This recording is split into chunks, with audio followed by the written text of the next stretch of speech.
Fish pond to. Opo. Ang galing naman, Miss Barbie. May catering din. Ako, ang busy nyo. Grabe. Nakita ng friend namin, nagtanong siya, pwede ba mag-prenup? Hindi, sige, prenup. Tapos sunod-sunod na po yung prenup. Dito naman po kami pag mag-dinner, ihaw-ihaw. Ito, sarili Opo, niya. galing po yan, di po madaming dalandan.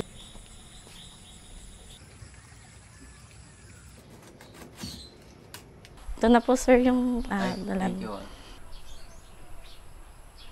So, sinuserve nyo rin to dito? Yes Sa po. farm. Ay! I have one! Ay, wow! O, diba? Ay! Sabi ko na! Tinuka ako!